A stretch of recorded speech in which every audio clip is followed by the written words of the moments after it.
امکان نمبر 1 کیا ہے؟ ابھی عالم اسلام کا ایک سالڈ بلاک ہے جو یہودی ورلڈ آرڈر کی نگاہوں میں کھٹک رہا ہے. میں کھٹکتا ہوں دل یزداں میں کانٹے کی طرح. اگرچہ ان کی اسٹریٹجی کیا ہے؟ ایک ایک کر کے ان کے حصے بکھرے کر کے تیا پانچا کرو. ابھی وہ بلاک کون سا ہے؟ ایران ہے، افغانستان ہے، پاکستان ہے اور روسی ترکستان سے آزاد ہونے والی جو ریاستیں ہیں. یہ ایک سالڈ بلاک. یہ عجمی مسلمان عربی نہیں، عربی گئے، یہ نوٹ کر لیجئے. اس لیے کہ عربوں کو اللہ نے فضیلت دی تھی، محمد ان میں سے تھے صلی اللہ علیہ وسلم، یہ رتبہ بلند ملا جن کو مل گیا. لیکن ساتھ ہی اللہ نے دھمکی بھی دے دی تھی سورہ محمد میں، ان تتولوا یستبدل قوما غیرکم، اگر تم پیٹھ دکھا دو گے اس مشن کو جو ہم نے تمہارے حوالے کیا ہے، تمہیں ہٹائیں گے، کسی اور کو لے آئیں گے. اور یہ بات ہو چکی ہے 13ویں صدی عیسوی میں، 1258 میں جب سقوط بغداد ہوا ہے، عربوں کے ہاتھ سے عالم اسلام کی قیادت چھین لی گئی، معذور کر دیا. اس کے بعد قیادت کن کے ہاتھوں میں آئی؟ ترکوں کے ہاتھوں. ترکان تیموری ہندوستان میں، ترکان صفوی ایران میں، ترکان سلجوقی مڈل ایسٹ میں، اور ترکان عثمانی کا تو کہنا ہی کیا ہے. وہ ایشیا مائنر سے چل کر آپ کو معلوم ہے کہ مشرقی یورپ کا کتنا بڑا علاقہ، دی گریٹ آٹومان امپائر اس صدی کے آغاز تک قائم تھی. اس صدی میں عجیب عجیب معجزے ہوئے ہیں. گریٹ آٹومان امپائر جو 3 بر اعظموں پر محیط، نام و نشان ختم. دی گریٹ USSR، نام و نشان ختم. اب تو روس صاحب ایک ملک کی حیثیت سے رہ گئے. یہ اس صدی میں 2 اور وقت نہیں ہے میں اور آپ کو کیا بتاؤں. اس صدی میں تو بڑے بڑے عجیب عجوبے ہوئے ہیں. بڑی بڑی 2 عظیم جنگیں ہو چکی ہیں، تیسری جو ہے سر پر کھڑی ہے، دور نہیں ہے، جس کو حدیث میں کہا گیا ہے الملحمۃ العظمی، تاریخ انسانی کی عظیم ترین جنگ، اور وہی صلیبی جنگ جس کا آغاز بوسنیا سے ہو چکا ہے. بہرحال اس وقت جو میں کہہ رہا تھا، ورنہ میرے پاس تو یعنی یہ کہ درد دل کہنے کے لیے وقت نہیں ہے، مجھے اپنی بات کو محدود کرنا پڑ رہا ہے. لیکن میں اب آ رہا ہوں اصل موضوع کی طرف کہ ایک امکان تو یہ ہے کہ اس بلاک میں اسلام کا احیاء ہو، اور اس کے لیے کچھ نویدیں بھی موجود ہیں احادیث نبویہ میں. وہ تو آپ نے سنا ہوگا اقبال کا شعر، میرے عرب کو آئی ٹھنڈی ہوا جہاں سے، میرا وطن وہی ہے، میرا وطن وہی ہے.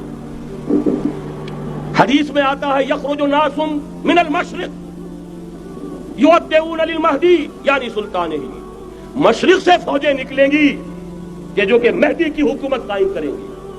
یہ مہدی اہل تشیع کے مہدی اور ہیں، ہمارے مہدی اور ہیں. اہل تشیع کے عقیدے کے مطابق ان کے بعد میں امام جو روپوش ہو گئے تھے وہ امام مہدی ہے، وہ ظاہر ہو جائیں گے. ابھی امام غائب ہیں، پھر وہ ظاہر ہو جائیں گے. ہمارے نزدیک یہ مہدی پیدا ہوں گے یا ہو چکے ہوں، اور یہ ہوں گے حضرت فاطمہ کی نسل ہی سے رضی اللہ تعالی عنہا. لیکن عالم عرب کے اندر پھر ایک طاقت بن کر ابھریں گے، باطل کی قوتوں کے خلاف جہاد کریں گے. لیکن ان کو مدد آئے گی 2 طرف سے.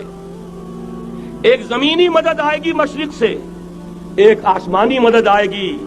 عیسیٰ ابن مریم کا نزول، حضرت مسیح علیہ الصلوۃ والسلام جو زندہ آسمان پر اٹھائے گئے تھے، نازل ہوں گے. اور در حقیقت ان 2 مددوں کے نتیجے میں پھر یہود کا قلع قمع ہوگا، اور یہی گریٹر اسرائیل ان کا گریٹر گریو یارڈ بن کر رہے گا، عظیم تر قبرستان بن کر رہے گا. اس کی بڑی واضح حدیثیں موجود ہیں، اس کی بڑی تفصیلی خبریں موجود ہیں. یہ احادیث کی کتب کے اندر بدقسمتی سے ہماری اس کی طرف توجہ نہیں. ایک تو یہ ہو سکتا ہے. اسی طریقے سے ایک اور حدیث ہے، یخرج من خراسان رایات سود، اور یہ مسلم شریف کی روایت ہے، نوٹ کیجئے گا، نہیں ترمذی شریف کی روایت ہے. یخرج من خراسان رایات سود لا يردها شيء حتى تنصب بإيلیا.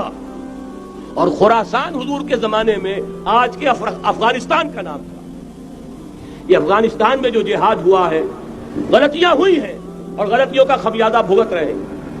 یہ تو اللہ تعالیٰ کی سنت ہے جس میں اللہ نے صحابہ کو بھی ایگزمپٹ نہیں کیا، غلطی کی سزا دی ہے. 35 صحابہ کی غلطی غزوہ احد میں ہوئی، جہاں سے حکم تھا کہ مت ہٹنا، 50 میں سے 35 ہٹ گئے. نتیجہ کیا نکلا؟ فتح شکست میں بدل گئی. 70 صحابہ شہید ہو گئے. اللہ تعالیٰ نے فرمایا وَلَقَدْ صَدَقَكُمُ اللَّهُ وَعْدَهُ إِذْ تَحُسُّونَهُم بِإِذْنِهِ حَتَّىٰ إِذَا فَشِلْتُمْ وَتَنَازَعْتُمْ فِي الْأَمْرِ وَعَصَيْتُم مِّن بَعْدِ مَا أَرَاكُم مَّا تُحِبُّونَ مسلمانوں ہم سے گلا نہیں کر سکتے، ہم نے اپنا وعدہ سچا کر دکھا دیا تھا جبکہ تم انہیں گاجر مولی کی طرح کاٹ رہے تھے، لیکن جب تم ڈھیلے پڑ گئے، تم نے ڈسپلن کو توڑا، تم نے اختلاف کیا تو سزا دیا۔ تو اگر صحابہ کرام رضوان اللہ تعالی علیہ مجمعین خیر الناس بعد الانبیاء، پوری نوع انسانی کے اندر انبیاء کے بعد بلند ترین انسان، اگر ان کی بھی غلطی کا خمیازہ جو ہے اللہ نے چکھایا، کیوں چکھایا؟ ضروری تھا، آئندہ کے لیے سبق ہو جائے۔ یہ وَلِيُمَحِّصَ مَا فِي قُلُوبِكُمْ، تاکہ تمہارے دلوں کے اندر اگر کہیں کوئی کھوٹ ہے اور پاک کر دیں ہم۔ اس لیے بہرحال غلطیاں ہوئی ہیں افغانستان میں، ایک امام کے ساتھ بیعت نہیں تھی، بلکہ بدقسمتی اور بڑھ کر یہ ہے بیعت کر کے توڑ دی۔ عبد الرسول سیاد صاحب کے ہاتھ پر ہمارے پاکستان کے 7 گروپ جو تھے، انہوں نے عین حرم میں بیٹھ کر بیعت کی اور پاکستان آ کر بیعت توڑ دی۔ سزا اس کی مل رہی، آپس کی خانہ جنگی یوں ہی نہیں ہو رہی، کوئی سبب ہے، لہذا یہ سزا تو ملے گی، لیکن جتنا خون یہاں پر خلوص کے ساتھ دیا گیا ہے اس کی مقدار بھی کم نہیں ہے، یہاں سے خیر برآمد ہوگا۔ اور دوسری بات اپنے بارے میں نوٹ کر لیجئے، یہ پاکستان، بچا کھچا Pakistan, what remains of Pakistan, یہ اصل میں ہے کیا؟ مولانا بہت خوبصورت انداز میں فرما رہے تھے، یہ 313 نہیں تھے، اسلام تھا۔ اسی طرح نوٹ کیجئے، پاکستان نہیں ہے، 4 صدیوں کی تجدیدی مساعی کا حاصل ہے۔ آپ نے کبھی نوٹ کیا ختم نبوت کے بعد اب سب سے اونچا منصب کس کا ہے؟ مجددین۔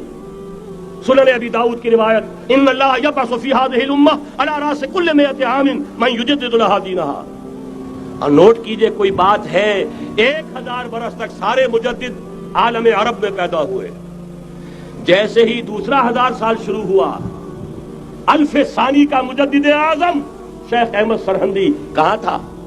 صنم خانہ ہند میں حاضر ہوا۔ میں شیخ مجدد کی لحد پر، وہ خاک کے ہے زیر فلک مطلع انوار، گردن نہ جھکی جس کی جہانگیر کے آگے، جس کے نفس گرم سے ہے گرمی آرات وہ۔ پھر 12ویں صدی کا مجدد اعظم امام الہند شاہ ولی اللہ دہلوی، 13ویں صدی کا مجدد اعظم سید احمد بریلوی، اس کے خون کا امین اور اس کے ساتھ کے شہداء کے خون کا امین، ان کے جسموں کا امین آپ کا خطہ ہزارہ، آپ کا خطہ سوات، اس میں ان کی جانیں ہیں جو ان کی دی گئی ہیں۔ اور وہ نہایت میں آپ سے عرض کر دوں، دور صحابہ کے بعد اتنا خالص اسلامی جہاد پوری مسلمان تاریخ میں نہیں ملے گا جتنا وہ تحریک شہیدین کا تھا۔ 14ویں صدی ہجری میں شیخ الہند جیسا مجاہد اعظم کہ انگریز نے گرفتار کر کے قید بھی کیا ہے، تو کہاں ہندوستان میں نہیں، کہاں جزیرہ سائرس، کیا نام تھا؟ مالٹا، جزیرہ مالٹا بحر روم میں۔ اقبال کے نفس سے ہے لالے کی آگ تیز، ایسے غزل سرا کو چمن سے نکال دو، کہیں ہندوستان کی کسی جیل میں ہوا تو شاید اس کے نفس کی گرمی ہی سے کوئی حرارت پیدا ہو جائے۔